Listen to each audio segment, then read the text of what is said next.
The morning mist lingered over the meadows of Willow Creek, curling like silver ribbons between the rolling hills. The first rays of sunlight broke through the treetops, casting long streaks of gold across the dew-soaked grass. Birds greeted the dawn with their cheerful chorus, their melodies echoing over the land as though nature itself celebrated the new day. In the distance, the steady sound of hooves striking the earth resonated a rhythmic heartbeat that seemed to belong to the land itself. Mariah Johnson stood by the wooden fence of her pasture, one hand resting on the smooth grain of the weathered boards, the other holding a steaming mug of coffee. Her eyes softened as she watched her horses, each one a majestic blend of strength and grace. Savannah, her eldest mare, with a sleek black coat that glistened in the morning light, trotted proudly at the head of the herd. Behind her, two younger colts raced each other, their manes whipping in the wind as they leaped through the tall grass. For Mariah, this land was not merely a property with fences and boundaries. It was her inheritance, an unbroken line of history passed from her grandmother, who had worked tirelessly to protect it, and before her, great-grandparents who had tilled this soil when freedom and dignity were far from guaranteed. Every acre spoke of resilience, every fence post bore witness to generations who had refused to be uprooted, and every horse she cared for carried the spirit of that legacy, standing as both companion and living testimony to it. Mariah herself carried that same spirit. She was a woman of quiet dignity,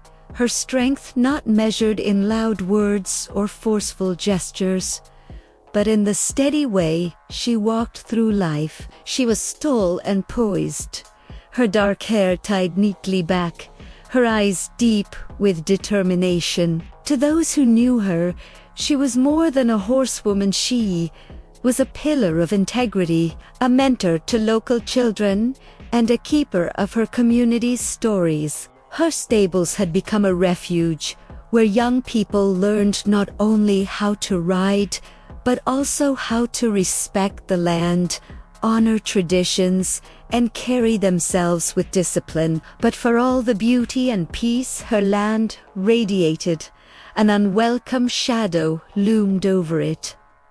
The Homeowners Association, from the moment new developments had sprung up near Willow Creek, Mariah's land had been targeted as an exception. The HOA board, obsessed with uniform lawns, neat hedges, and picture-perfect aesthetics, viewed her sprawling pastures and rustic stables as out of place. They called her horses livestock rather than companions, her barn an eyesore rather than a landmark, and her way of life non-compliant rather than meaningful. It was not that the HOA members did not understand the value of her land, it was that they did not care. They preferred rules over heritage, appearances over history, conformity over individuality. For them, Mariah's horses represented defiance, a reminder that some things could not be bent into the shape of their bylaws. And at the center of this tension was Gerald Whitmore, the HOAS inspector. With his clipboard and sharp eyes, he had made it his mission to find fault in every corner of Mariah's property. He could not see the pride in a young colt's first gallop, nor the heritage in an old stable's beams. All he saw was non-compliance, a target for his authority. Yet as Mariah leaned against the fence that morning, sipping her coffee and listening to the familiar sounds of her horses, she did not dwell on Gerald or his endless threats of fines. She let the serenity of her land wash over her, grounding her spirit, because deep inside she knew something Gerald could never comprehend. Her land, her horses, and her legacy were rooted too deeply to be shaken by the shallow grip of an HOA. And soon, Gerald would learn that his power ended where hers began. The morning's tranquility, however, was about to be shattered. A black SUV rattled down the gravel driveway, kicking up dust that glimmered in the sunlight like tiny sparks. Behind the wheel sat Gerald Whitmore, the HOA inspector, a man who seemed to take pride in wielding his authority like a weapon. His sharp suit and polished shoes gave him an air of superiority, but there was a harsh rigidity in his posture, the kind of rigidity that left no room for empathy or understanding. Gerald had long harbored a personal grudge against Mariah. Every previous complaint, every fine, every threat of legal action had been meticulously documented in his growing collection of grievances against her. In his eyes, she was a rule breaker, a thorn in the HOA's otherwise orderly neighborhood. And now, as he approached the stables with his clipboard tucked firmly under his arm, he wore the same smug expression he always reserved for his difficult cases. Mariah noticed him before he even knocked on the stable door. Her horses stirred, sensing the tension in the air, their ears flicking nervously. She did not rise from her position by the fence, nor did she let fear show in her posture. Calmness was her armor, dignity her shield. Gerald, however, seemed undeterred by anything that did not bow to his authority. "Mrs. Johnson," he called out, his voice carrying across the pasture, sharp as a whip, "it has come to my attention once again that your horses are in violation of HOA regulations. Livestock is strictly prohibited within this subdivision, and I am here to issue the appropriate fines." Mariah set down her coffee, the mug making a soft clink against the wooden fence. Her eyes met his, steady and unwavering. "Good morning, Gerald," she replied evenly, "and once again, I will remind you that my property predates this HOA.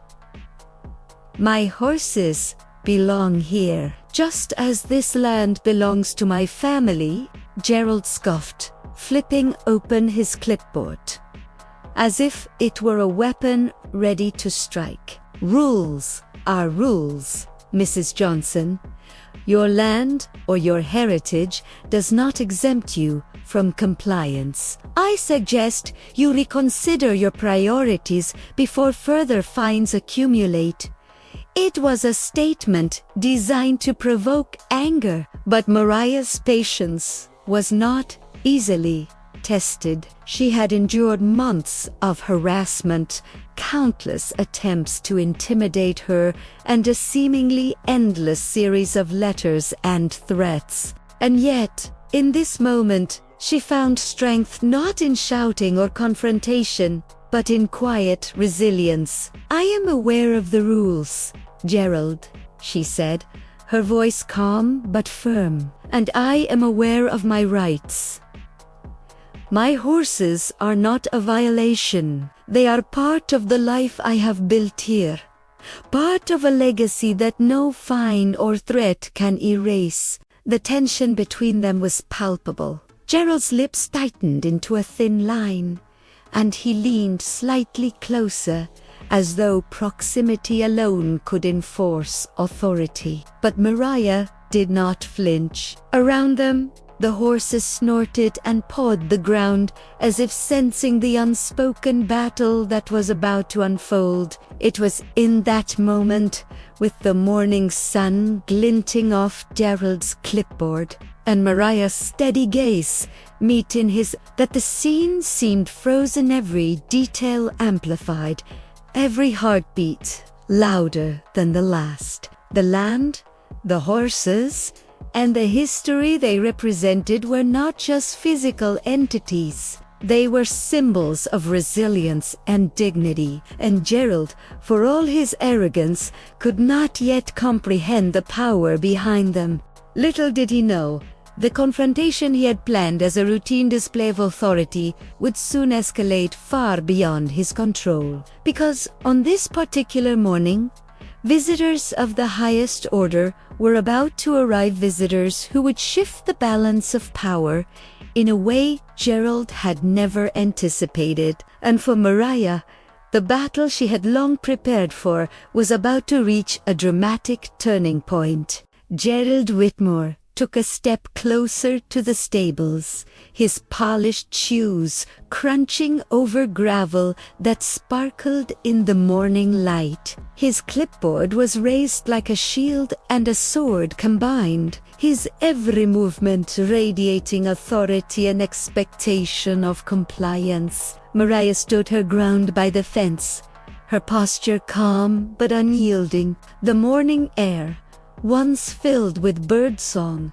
and the rhythmic sound of hooves, now seemed charged with anticipation. "Mrs. Johnson," Gerald began, his tones sharper than necessary, "I must insist that you cease keeping livestock on your property. The HOA regulations are clear. You've been warned repeatedly.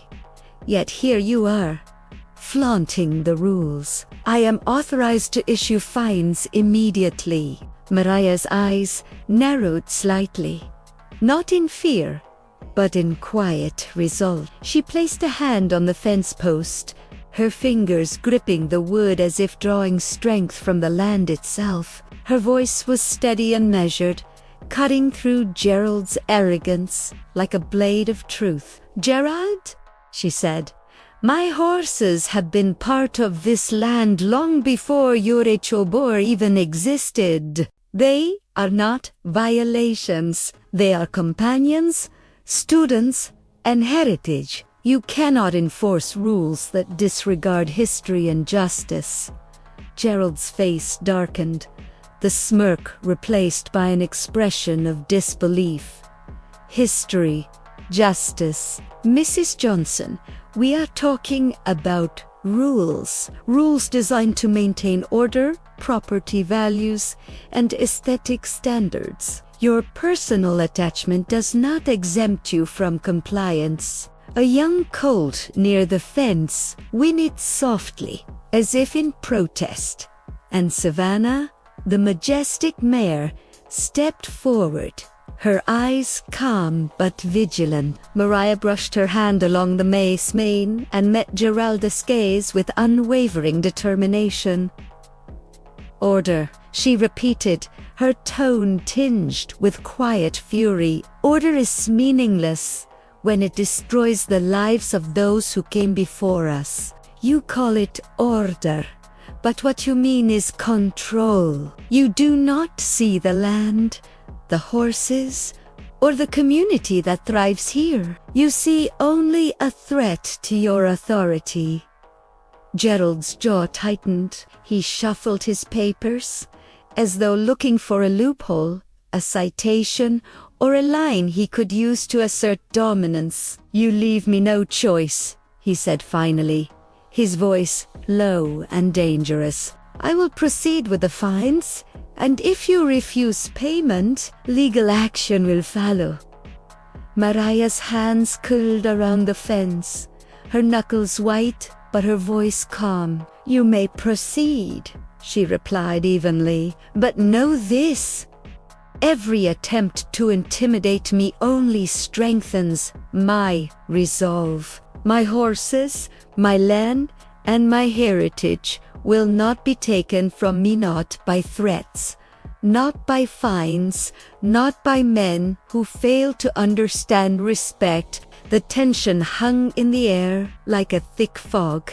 Gerald took a step forward, clearly intending to push the matter further, to assert the authority he believed was absolute. He did not notice the subtle shift in the surroundings. The faint sound of tires on gravel, the arrival of a black sedan that glimmered under the rising sun. Before Gerald could speak again, The sedan door opened, and a tall figure emerged, radiating authority, confidence, and calm.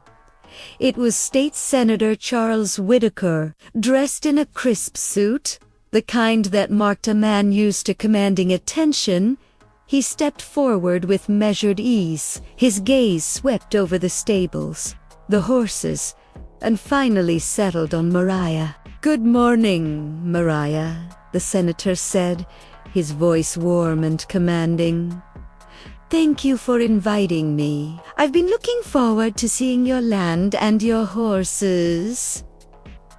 Gerald froze. The clipboard in his hand suddenly seemed heavier than ever, the weight of his arrogance sinking under the gravity of the moment. The presence of a man of such stature and moral authority shattered the illusion of control Gerald thought he had. Mariah straightened her shoulders and smiled politely at the senator. "It is an honor to have you here, Senator," she said. Her tone was soft but firm, a subtle declaration that today justice would finally have an ally in the room. Gerald's face betrayed his panic. The smirk that had carried him through months of intimidation was gone, replaced by a thin line of unease. He realized, too late, that his plan to assert dominance had brought him to a confrontation far beyond his understanding or control. The showdown at the stables had begun,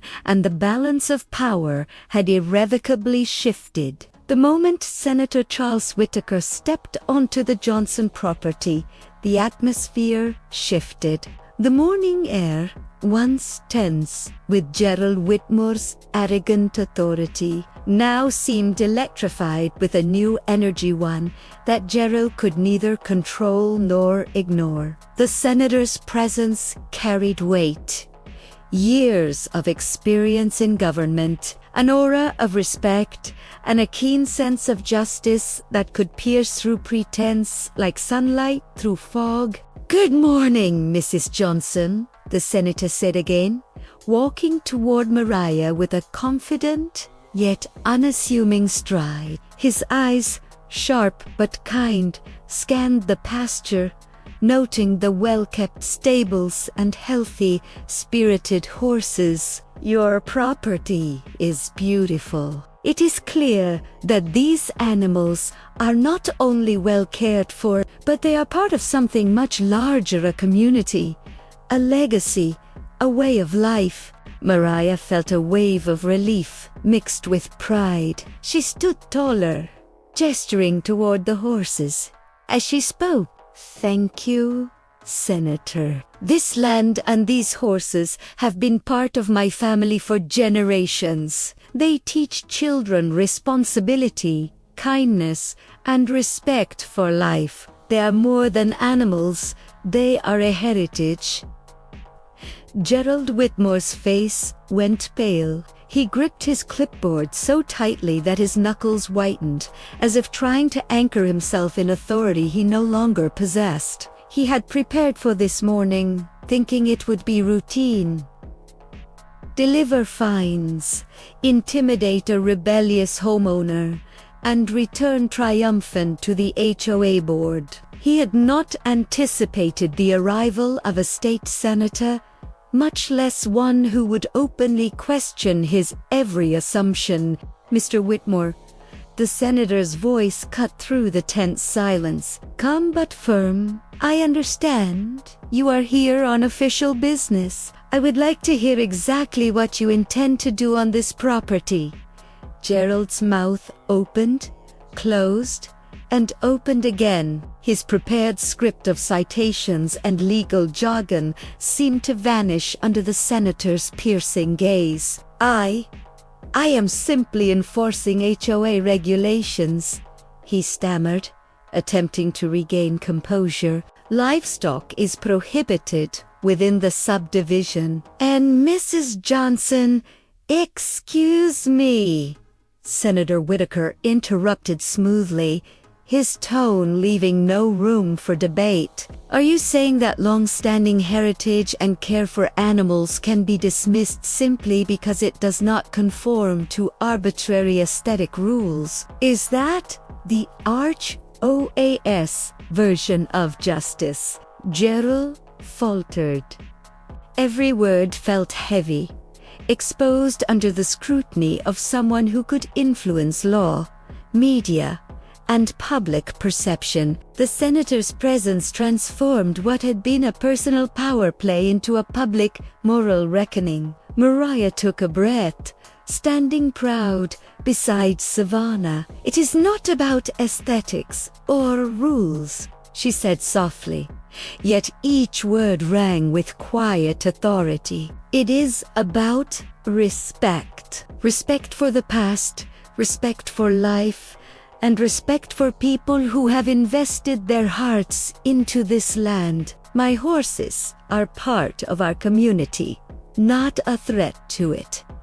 Senator Whitaker nodded approvingly, his eyes locking on Gerald's. "Mr. I suggest you reconsider your actions. Enforcement without understanding is not justice. Sometimes the right thing to do is to step back, learn, and respect those who have worked to preserve what is meaningful." Gerald's face burned with humiliation. He had believed he held power, that fines and authority could bend reality to his will.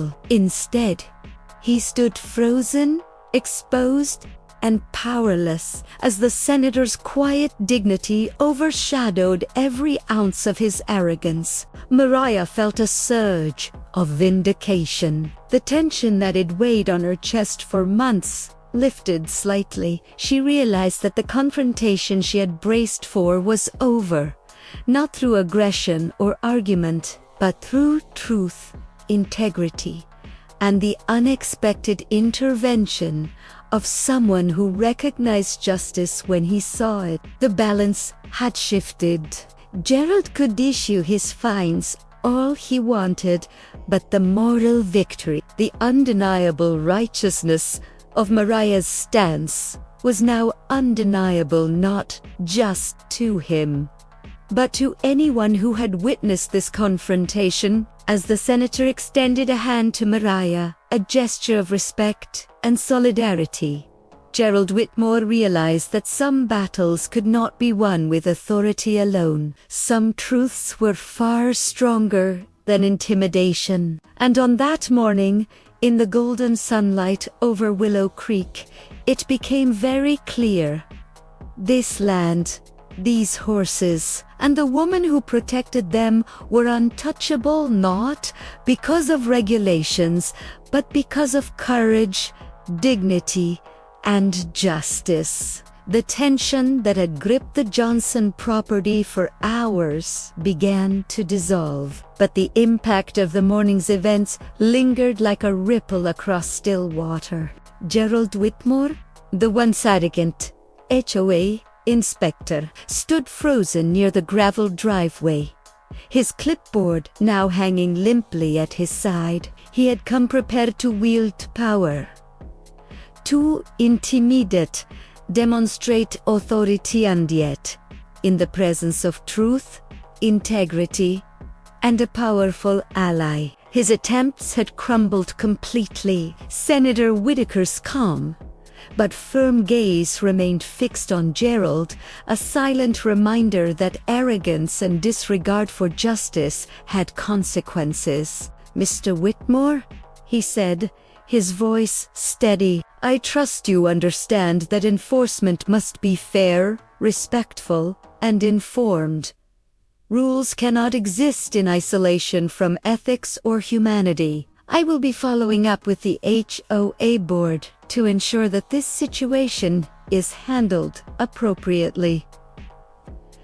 Gerald swallowed hard. He had never faced accountability on this level, never before encountered someone who could see through his posturing and expose it with such precision. The humiliation was palpable, spreading through his body like ice water. For the first time, he realized that authority without empathy, rules without context, and power without conscience were meaningless. Mariah watched quietly, standing beside Savannah and the rest of her horses. The relief she felt was profound, but it was mingled with a deep sense of pride. She had endured months of harassment, endless threats, and the stress of being constantly scrutinized for simply living a life she had inherited. And now, at long last, justice had been restored not by confrontation alone, but by dignity, truth, and the support of someone who understood right from wrong. The senator extended his hand once more to Mariah, a gesture that symbolized more than courtesy. "You've done more than preserve your land," he said warmly. "You've preserved values, heritage, and a lesson for everyone who witnesses this. Courage and integrity will always stand above intimidation." Mariah shook his hand, smiling for the first time that morning.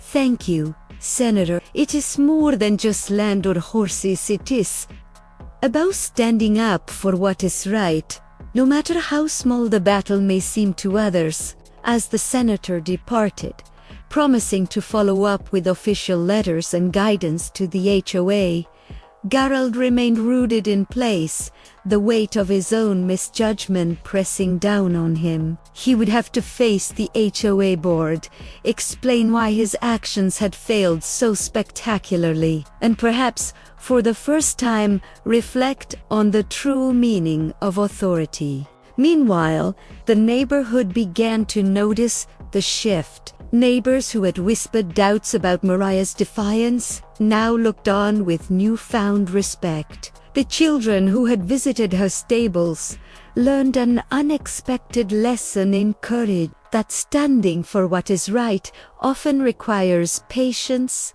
dignity, and unwavering faith in oneself. As Mariah walked through her pasture, brushing Savannah's glossy coat and watching the younger colts play, she felt a deep sense of closure. The land, the horses, and her family's legacy were safe. The intimidation, the fines, and the petty grievances of others could not touch what had been earned through generations of care, respect, and resilience. And in that golden light of Willow Creek, it became clear that victory is not always measured in confrontation, but in the preservation of one's principles and the courage to let truth shine in the face of arrogance. Mariah had not only protected her horse, she had protected something far greater: dignity, justice, and the enduring strength of heritage. The HOA might still write letters, the inspector might still fume in private, but Mariah's life, her land, and her legacy were untouchable. And for the first time in months, she allowed herself to breathe fully, knowing that the morning's events had not just preserved her property, they had affirmed everything she stood for.